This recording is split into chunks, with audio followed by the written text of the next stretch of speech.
In today's episode, I'm going to teach you how to set up your day trading in a business account using either an LLC or a corporation, so you can take advantage of all the tax incentives that all the other small business owners in the United States get to benefit from.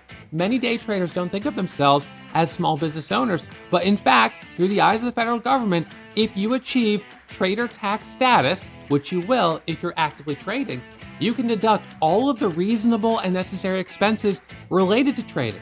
By doing it in an LLC, you get additional benefits. So this is something that traders don't usually think about until after the fact. It comes to the end of the year, you realize you're gonna owe a lot more tax than you're expecting, and you're like, how do I scramble? So there are some things that you can do right now that will help you save on your taxes this year. There are also some things that you can implement that will help you even more in the years ahead. So let's go ahead and dive into today's class. This is on tax planning. Now, we spend a lot of time talking about trading strategy, how to improve your accuracy, your profit-loss ratio, how to improve your discipline, and those are all very important. But something that I've said before is that at the end of the year, you could have two traders who make the exact same amount of money, but one walks away with more money in their pocket because they've implemented some of the strategies that I'm gonna share with you in today's episode. So what we really have to think about is, what does it mean to be day trading as a business? What are the benefits of day trading in an LLC or a corporate account? Well, the first is that we can deduct all necessary and reasonable expenses related to producing the income. So let's just say you've been trading, and what are some of the expenses related to trading? Now, you might not think of them off the top of your head, but as I look around right now, I'm seeing computers, I'm seeing monitors, I know I'm using electricity for powering all of this, I know I've got an internet connection, right? So there are definitely things that I'm spending money on. What about my subscription to scanners, to charts, to newsfeed? What about seminars you go to? What about courses that you take? All of those are expenses that are necessary and reasonable for you to be able to produce your trading profits. Now, even if you're losing money, you should still be itemizing all of your expenses so you can add them as losses, which offset other income or can be a carry forward loss. So let's just say you total it all out to being $10,000 in expenses over the course of the year. That's not unreasonable when you think of the cost of software, the cost of all the equipment and everything else. But of course, you got to make sure you've got receipts and you can itemize all of it.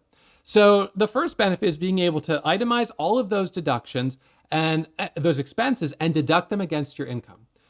The second benefit is that you will get a wash sales exemption. So if you've ever gotten your 1099 at the end of the year, you may see that it shows you made more money than you know you actually made, and it's because you had wash sales that were disallowed. We're gonna talk more about what that means, but when you day trade as a business, when you are eligible for trader tax status and you opt in for mark-to-market accounting, you will be completely exempt from wash sales. I'll walk you through how to make those filings and how to do that. Number 3, you get to deduct your health insurance if you set up a business. Number 4, you can deduct 401k contributions up to $69,000 per year. You are a small business owner. The government wants to encourage you to save money for retirement. You've got $69,000 per year that you can deduct against your income in the form of 401k contributions. You get asset protection. So all of the assets inside the corporation are protected. If you had something that happened to you, if you got sued for something or whatever the case was, the assets inside that LLC or that corporation are protected. And then the last is an ability to write off unlimited losses against income, both current income and with a carry forward loss for future income. So, we've all heard about how Trump paid no income tax for like a decade or whatever. And it's because he had a huge loss and he was able to carry it forward. So the tax code allows for that. And so if you had a big loss trading, that's terrible, but at least it gets to serve some benefit. Now, if you are not aware of some of the techniques I'm going to share with you, you wouldn't be taking that full loss as a deduction in 1 year. You wouldn't be offsetting it on current income. You would be limited to only deducting $3,000 of that loss. Even if you lost $1 million, you could only deduct $3,000 a year, unless you implement some of these techniques I'm going to share with you. And I'll tell you that I've implemented all of these techniques in my own trading, and it has saved me millions of dollars in unnecessary tax payments. And this is all not only legal, this is encouraged by the IRS. A lot of these are the same deductions and benefits that are available to every small business owner It's just that traders don't typically think of themselves as a small business owner. So the process of creating an LLC or corporation is fairly straightforward. An LLC, and typically we would do an S Corp election. So we have the LLC treated as an S Corp. An S Corp is a corporation where all of the income is passed through to the shareholders. The S is for shareholders. Typically, a corporation pays its own income tax. And then all of the owners would receive a dividend and they would pay income tax as well, which is double taxation. So that's true with big companies. But with small companies, especially privately held companies with just one member, one owner, we typically would opt for S status, so we'd be an S Corp. And that means the corporation doesn't pay its own tax. All the income flows through to our personal tax return. So that's what we would want, either an LLC treated as an S Corp or a proper corporation with the S Corp election. So once you create the LLC, which you would do, and you can do all of this online super easily in pretty much every state. You can create an LLC, you can create an S Corp, you create the company, you get your EIN, that's your federal tax identification number. And once you have that number, you can open a bank account, a trading account, a credit card for the business. And by doing that, all of the money related to the business stays inside the business. So all of the expenses stay inside the business. All the income stays inside the business. And it makes it very easy at the end of the year to run a report and see this is the total profit. So Amex, MasterCard, these all have integrations where you can import all of the trades right into a QuickBooks file, and it'll give you all of your expenses. It groups them into their categories, and then you just print that out and you give it to your CPA. It is they make it so easy for small business owners. Now, you have to make sure that when you actually open your broker account, that you open it in the name of the business using the company's EIN. Some brokers will charge you more money for opening a corporate account. Some brokers even have higher minimum deposits for opening a corporate account, but not all of them. The broker that I use, Lightspeed, they will charge you a little bit more in data fees, but they don't have a higher minimum deposit. I've heard that Charles Schwab, however, has a higher minimum deposit if you're trying to open a corporate account. So you have to shop around a little bit. And if you've got a broker that you really like and you still want to use them, then that's where you may have to be more creative in terms of how you're going to kind of find the balance. So you could still trade in your personal name and benefit from taking the deductions when you have the trader tax status. And I'll walk you through that in just a second. So being able to segregate and deduct all the expenses related to the company, I think makes a lot of sense. It keeps it nice and organized. And then when you've got excess profits, you can contribute them to a 401k. The current limit is $69,000 per year with an employer profit match. So you get a employer match, and then you get a profit sharing, the employer profit sharing. And number 7, you get to deduct health insurance premiums. So these all become deductions. So if you've got, let's just say, $50,000 of profit, right? So $50,000 of profit, and then you've got your $10,000 of equipment that you spent, and then you take these other deductions, you realize, well, wait a second, I'm going to do a little bit for a 401k. I've got my accounting fees. I've got my CPA. You start adding these up, and next thing you know, you've got a number of deductions, and you're bringing your income down from what was initially $50,000, which is what you would have paid typically, all the way down to, well, maybe $35,000, something like that. It depends on, what your fees are and everything else. So to me, it's a no-brainer to set up your trading in a business account.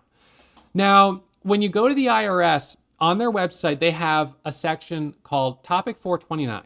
And Topic 429 is specifically for traders in securities. And what they say is that eligible traders can deduct reasonable and necessary expenses related to producing their profits. So your education costs, software costs, computer equipment, office rental, internet, professional fees, accounting fees, all of those expenses are necessary and reasonable for your small business.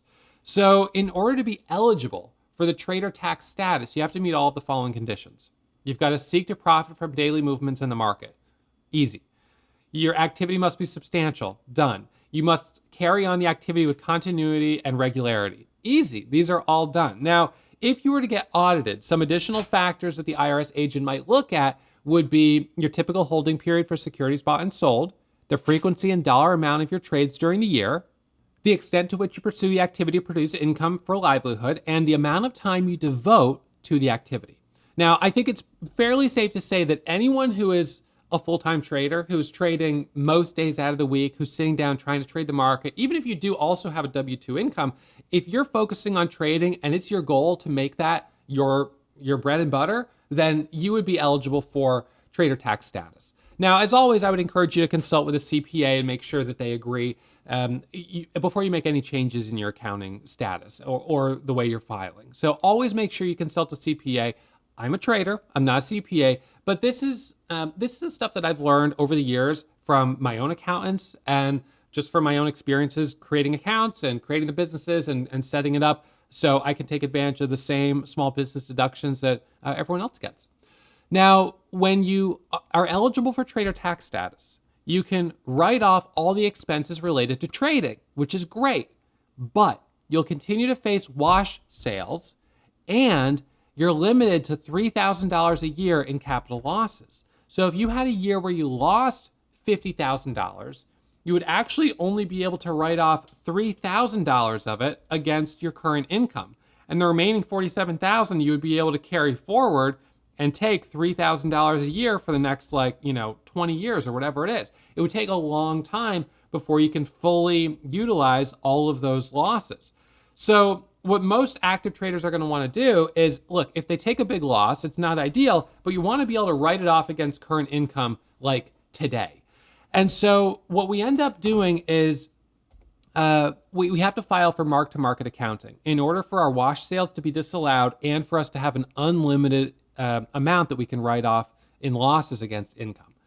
The way the wash sales work is that when they were originally created, wash sales, the regulation was to prevent people from selling a position in December and then buying it back in January. And the reason people did that was because they wanted to take a loss in December to offset income and then just buy back the stock in January for basically the same price. And the IRS said, no, you can't do that. So they said, if you buy back a substantially similar position within 30 days, you're not allowed to write off the initial loss. And that's a problem for day traders who often are buying and selling shares like crazy of the same stock. So now you can't write off the initial loss. And I've seen this happen to a lot of traders where they get their 1099 at the end of the year and it shows they made more money than they actually made because of the wash sales not being allowed. And so if that's happened to you, it is super frustrating. It feels like it doesn't make sense, and it doesn't. It's sort of an archaic rule that applies for very specific situations and shouldn't apply for day trading. So rather than change that rule and make it more clear about who it applies to, they have something else you can do, which is apply for mark-to-market accounting. So when you change your accounting to mark-to-market, wash sales become exempt. You don't have wash sales anymore. And the second thing that happens is you can write off all of your losses against income. You are no longer limited to $3,000 in capital losses. So let's just say you lost $50,000 day trading and you made $50,000 on a W-2. You would be able to say, I have zero income that year, I have zero tax. So at least it gives you a benefit. And additionally, you would have your $10,000 or whatever it was, $15,000 in reasonable expenses. So you'd actually be down $10,000 on the year, and that would become a carry forward loss. So you could apply that then to the next year. So now the next year you come in and you're up $50,000 on your W-2, and you're up, let's say, $25,000 here, and you've still got your $10,000 in expenses. You have now the $10,000 that you carry forward from the year before. So we go from 75 to 65 to 55. And boom, now all of a sudden, you've reduced your taxes from $50,000, which at the best, if you hadn't done mark-to-market, you only would have been able to write off $3,000, right? And you wouldn't have been able to deduct any of this if you didn't know about trader tax status. So instead of being negative $10,000, you would have paid income tax on $47,000 of profit. Wow, we just made a huge swing there. And this is where it doesn't matter. Some people say, is this really all necessary if I'm a beginner trader? I don't even make that much money. You might not make that much money. You might even lose money. But if you have expenses related to trading and you have other income, then you can offset that. And you could also just book and create the carry forward losses that you could apply in the future when you hopefully turn the corner and start producing profit. So to me, I know it's a little bit of a pain to think about this stuff, It's not as hard as learning how to trade, though. This is just sort of the accounting at the end of the day. And you can always hire a CPA, and they'll give you this type of audit. I say, audit, but they'll give you this type of, they'll review your situation and give you some recommendations. They'll tell you, well, based on where you're at, these are the things you can do to be smarter. And the thing is, some of these things you can implement right now, and others you have to wait because it's too late in the year. So the trader tax status, that you can file when you file your next return. And so all of the expenses you've incurred this year related to trading, you should have receipts and keep them all documented. So you know exactly how much you've spent and you can back it up. That is reasonable and necessary. So you can already do that starting today. That can be done retroactively. But the mark-to-market election has a deadline. You can file the form 3115 with the IRS, but you have to do it by April 15th of that year. So if it's past April 15th, then you miss the cutoff for this year. You could file it now, which is fine, but it'll take effect January 1st of next year. Now, once you file this change in accounting method, 3115, you've got to notify your broker that you've changed your accounting method, because then they're going to go in and they're going to change your reports so you no longer have the wash sales. So it's super important that you remember to do that.